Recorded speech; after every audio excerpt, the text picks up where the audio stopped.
What's up, guys? It's your boy Kari.HQ here, back again with another video. Today I got to share with y'all some super exciting news. I officially got my Colombian residency. All right, so this is a super exciting time for me, man. I got it right here in my hand, the brand new visa, the resident visa, guys, the gold standard of all visas here in Colombia. So I'm gonna talk to you a little bit about how I was able to get that visa. We're gonna talk about the process, what's been going on in the visa world in Colombia, and kind of just Colombia in general. Also, I'll talk to you a little bit about the other visas out there and what, other options you might have, because I don't think people are telling y'all everything when it comes to the visa situation. At least people are only thinking inside the box when you gotta think outside the box sometimes. So I'm gonna break it down to you guys. Let's go. So first up, guys, I got it right here. It's the resident visa. I got it for 5 years for Colombia, man. Multiple entries, the whole deal. Basically, after I complete another 5 years of being in Colombia at least once every 2 years, then I qualify to be a citizen.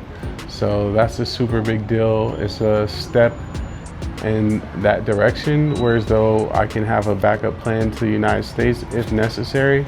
Of course, the United States to me is and will always be my home, but it's good to have another country as an option, and Colombia is a great option. So I want to say thank you to the Colombian government and all the people involved at the visa system, the Migración Colombia, all those people. Definitely thank you to my legal team.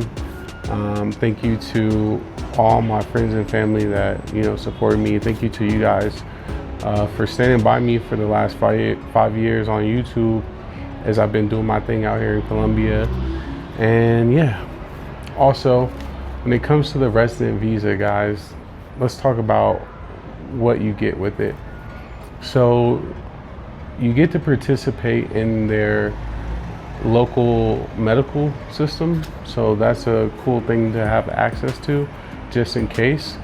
I do have my own private policy.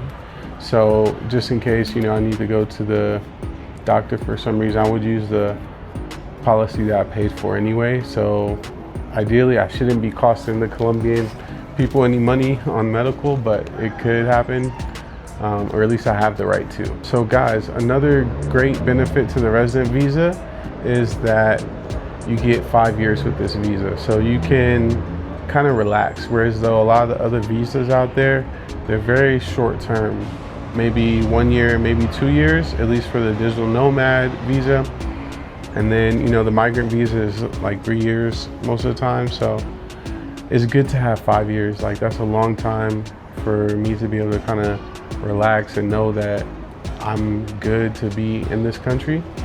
So awesome. Another cool thing about the resident visa is the fact that you get access to like more financing with the bank, or if you want to rent an apartment, it's definitely easier. So you kind of have more of a, stable status in the country. So you should be able to kind of do business or move around however you need to do more efficiently and more cost effectively. So I'm looking forward to that, guys, for sure. So those are just a few of the good things about getting your residency out here in Colombia, man. Obviously, it does cost quite a bit of money. Just the fees alone, they're like $600. So if you get a lawyer to do it for you, it'll probably be more than that. You're probably looking at around $1,000 to $2,000, somewhere in that range, I think is fair for residency. So just make sure you go into the right people, because I know a lot of people have been getting denied. And so I've heard people getting denied for the investor visa, for marriage visas. I heard people getting denied for all types of different things. So just be very careful. Now, I started out here in Colombia with a work visa. I don't know, is this my work visa? Yeah, this is my work visa from 2021 right here. So Yeah, man. It's just, I've had a lot of different visas over the time. Like I've had 4 different visas. So everyone's situation will be different, but there's a lot of options. And I don't think the option that everyone is running to is always the best option. So that would be the digital nomad. And the digital nomad is cool for, you know, a lot of people, but my problem with that visa is you get no time accumulated to, you know, become a resident. So, you know, you might have to have that visa for, I don't know, 2, 3, 4, 5 years, right? And you're still not any closer to being a resident than if you had just arrived in Colombia today. So outside of that, I think a lot of people are overlooking the student visa. The student visa doesn't accumulate time either, but at least you're more likely to learn Spanish, guys. And, you know, I just say that because a lot of people come out here and they never learn Spanish. And that's kind of unfortunate, but get the student visa, enroll in Spanish class, and I think that looks even better than the digital nomad visa. You don't have to do all the same paperwork as well for the digital nomad visa. Another point I want to touch on is that with the residency visa, there was no requirement for the background check. Now you might have to check for every person, but I know there's just a lot of people out there saying that you need a background check for every single visa, and that may or may not be true. You just have to check. So I'm not saying that it is not required. It depends on your situation, but definitely check into that. Don't think that just because one person said you know all visas need a FBI background check, that you know all visas need a background check, because that's not the case. But yeah, if you want to talk more about that, I'm not a lawyer, guys, but I can tell you what I know, and I can get you in contact with some really good lawyers. Just reach out to me on Instagram and book a consultation with me directly at Kari.hq on Instagram. All right, guys, I'm not giving out free advice either. I'm not talking to people and answering a bunch of questions in my DM.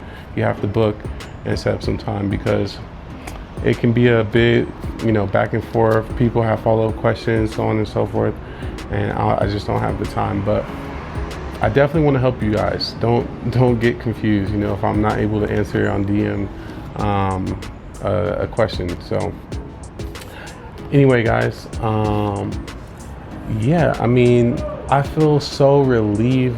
It's like such a good feeling to finally have that residency visa in my hand. And, you know, it was a long process. Like I said, I've never been illegal in Colombia. I've always maintained a legal visa status, which is important, guys. You guys do not want to be in a illegal status here in Colombia. I know in the past they may have been more relaxed with the rules, but people are definitely starting to get banned from the country and get a lot of fees. I have friends that came here on a tourist visa and overstayed, and like I know one guy that has like up to $5,000, I think they said, is the fee that they wanted him to pay to clear, you know, his overstay time. So guys, don't do that. It's not a good plan. Then when you do try to get a more long-term visa, you might have issues because of that. So, you know, it's something to consider. Don't just be one of those guys out here freeballing it like I'm gonna come and stay over and pay the fine and no big deal. That's not the way to handle it. You really need to talk to the right people when it comes to getting your visa out here. There's a lot of people I've seen like on Facebook advertising visa processing and stuff, and then there's always those Instagram gurus and influencers that are kind of, you know, selling you the expat lifestyle or selling you services in Colombia. I just want to tell you that not all of them know the game. Like, you should definitely talk to someone who has been there, has done it, has the proof. Like, you know, 3 visas with my picture on it is crazy. Like, you know, there's someone that's orderly, that knows what they're doing, anything. You know, I just think that there's a lot of people out there that are selling Colombia on the internet, and they're selling it as if Colombia is for sale to people in Western countries like America, right? And they're like, you know, forget about America, come down here. I'm gonna set you up, show you how to live in this country, show you how to make money and all this type of stuff. And that's cool, right? Like, I'm not against people getting out there and, you know, spreading their wings, so to speak. But like for me, that journey happened naturally. And I just feel like when it's being sold and pressed up on people, I don't like to see that, because for the local Colombians, they have to kind of deal with the effects of all the increased tourism that comes from like all the influence that, you know, social media has on people's travel. So it's an interesting thing, but at least they set up that digital nomad visa to kind of waste y'all's money, you know what I'm saying? Because it doesn't really lead anywhere. So you could have the digital nomad for like 10 years. And I think the digital nomad to me is just like it's like a fee, you know what I mean, for a little bit longer to stay here. Because most people with the digital nomad, let me know if you're having a different experience, but most people are getting a year. And supposedly you're supposed to be able to get 2 years with that visa, but I haven't heard of anyone getting 2 years with that visa, unfortunately. So it's an interesting one. I think the student one is much better, just because the requirements are a little bit easier in my opinion, and you're gonna learn Spanish, and that's the most important thing to making sure that you're gonna have a good time, a good stay in Colombia.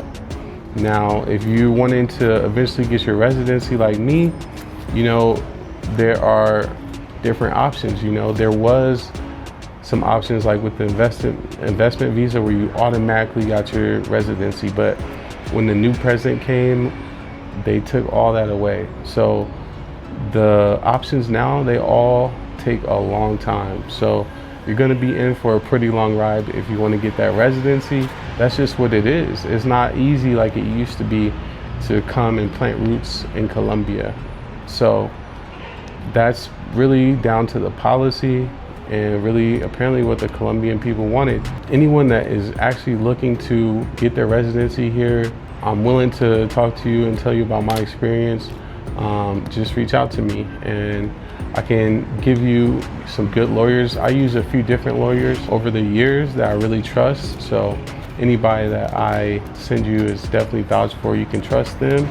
And the good thing is I have a couple options. So after being here for so much time, you know, I'm able to build up a Rolodex of, you know, important people that can get things done, and that's been vital for my success. Like, to be able to call myself a resident already at this point, and now I can start thinking about citizenship and other things, and I don't have to worry about setting up and you know, setting up my apartment because I'm gonna have to leave, or that's the type of security that the digital nomad visa doesn't provide you, but the residency does, you know what I mean? I think anyone that wants to set up roots here and really spend time, perhaps retire, live the rest of your life in Colombia, the resident visa is what you're gonna want. It really provides that security, the peace of mind. And it's hard to get, honestly, but I've been blessed, and you know, I'm so grateful and so thankful to receive a visa like this. Like, to my Colombians, like, thank you for welcoming me in your country. And I promise to you guys that I will not disrespect your country. I'm gonna always be a good human, a good contributor to the society here. And I'm excited, you know, to be a part of Colombia's history in a positive way, however possible. And yeah, be careful, guys, who you trust with these visa processes. It's a lot of noise out there on the internet about what you can do, what the qualifications are, and everything.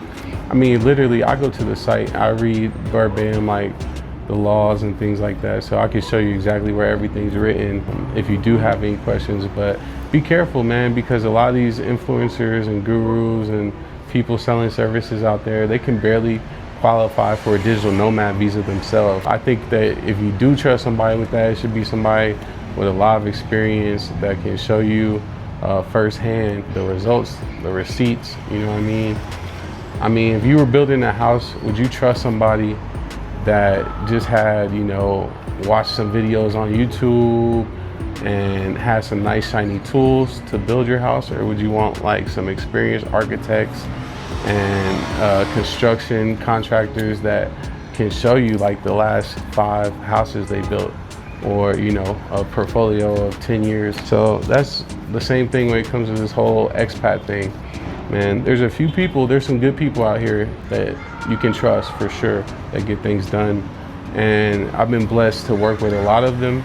And I don't always publicize that, because when I was going through this process to get all my visas, like I love doing YouTube and everything, but like I also don't like putting everything out there, because I feel like sometimes the people that work at the embassies and things like that, they watch YouTube, and you just don't want to have a lot of like negativity out there. And while I've always been a positive person and tried to help people and things like that, I understand that people might take it the wrong way, or you know, might twist, you know, whatever it is I'm trying to do or say.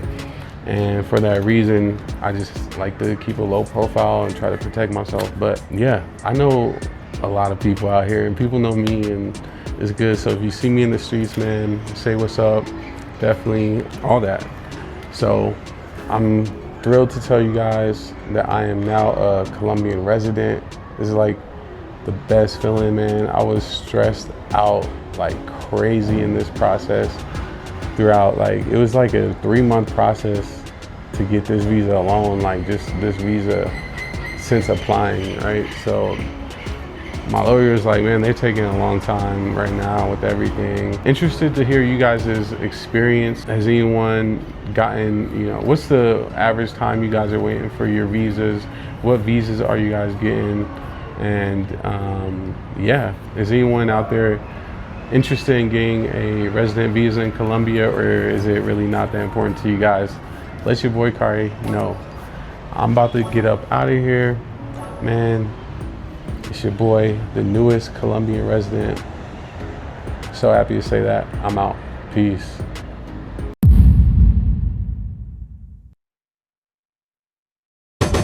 So guys, I know you've been watching my channel for a while, but did you know that I'm actually a legit photographer? I bet you didn't know that. I've actually framed some of my favorite photos, and I brought them down here to Machiavelli's Cafe and Bar in Laureles, close to you guys, where all you guys are staying. But right behind me is some of my very own art, which you guys can now purchase in the restaurant here in Medellin. So support your boy Kari.HQ. Come down to Machiavelli's, man. Try some of the delicious food and creations that they have down here. I mean, some of the stuff just blows your mind, like that this pastry chef can actually pull off, and it still tastes amazing. So if you haven't been to Machiavelli's, you got another reason to come. You can get some of Kari.HQ's very own art. It's just amazing pictures, man, that really tell the story of Medellin. And it just fits so perfectly in this restaurant, which was really born from Medellin and a love for Medellin. And so to bring some of my own art in here is just, you know, a great opportunity. And I'm so excited to share it with you guys. It's the perfect way to decorate your apartment or your home with something from Medellin, you know, a keepsake that can always remind you and keep your home looking good and stylish, man. It's your boy Kari.HQ. I'm so excited right now. Come check me out. Right now I'm outside of Machiavelli's restaurant. I just want to show you what it looks like from the front so you don't miss it when you're walking around in Laureles, man. This is the spot where you need to be getting brunch. Trust me, there's no other place that competes with this spot. You know, there's some good food in Medellin, but man, when you're talking breakfast, when we're talking pastries, they take it to a whole nother level in Machiavelli's. Let's go inside and check it out. Every single piece has a certificate of authenticity on the back, so make sure you look for that so you won't have any fakes, you know what I mean? Every single picture out here is just amazing, and it tells a story. When you get home, you can always build, you know, your own photo wall collage. You know, this is something I do in my own house, and I always look for different photos that tell a story wherever I travel. So it's your boy Kari.HQ. Make sure y'all make your way down to Machiavelli's ASAP before all of these are gone. I'm with the owner, operator, founder of Machiavelli right here. Charles, tell us about, you know, your restaurant. What made you want to do pastries and bring the French pastry culture and cuisine here to Medellin? Didn't mean to rhyme, but you know. Well, as we've talked about one time before, I came to Medellin to finish learning Spanish. I went to pastry school over 10 years ago, and I actually never thought I'd come back to pastry, but working from home, going to the cafes, trying all of the wonderful bakery products they have here, I realized I had something more to offer. And so I opened up Machiavelli's to show people what is true French pastry. Nothing filled with sugar, but filled with technique. There you go. There you go. You got to respect it, man. Somebody that's really, challenging the pastry market out here and pushing the envelope. He's bringing something that wasn't really here in Medellin. So it's always good when you can, bring something that no one else can compete with. You know what I mean? And that's what you've done. So I'm excited to have my art in your restaurant, man. It's going to be a great partnership. It's looking good. And I hope you guys come down here, try some of this amazing food. What do you recommend, man? What's the showstopper? The Danish. The Danish? Raspberry Danish, my dark cherry, which is out right now, the mango lime, and of course, chausson aux pommes. Okay. I ain't even gonna pretend to know how I say that. Is there a common, can you tell me a slang name for that? What would you call that? Is there something else? Apple pie. Apple pie, okay. The apple pie. Ask for the apple pie thing if you can't pronounce that. All right, man, it's your boy Kari. Make sure y'all get down here before all the art's gone, all the pastries are gone. Man, I know Saturday and Sunday, you probably won't be able to get up in here. There'll definitely be a line, like every week there's been a line. And yeah, you need to get here early. I'm gonna just say that. All right.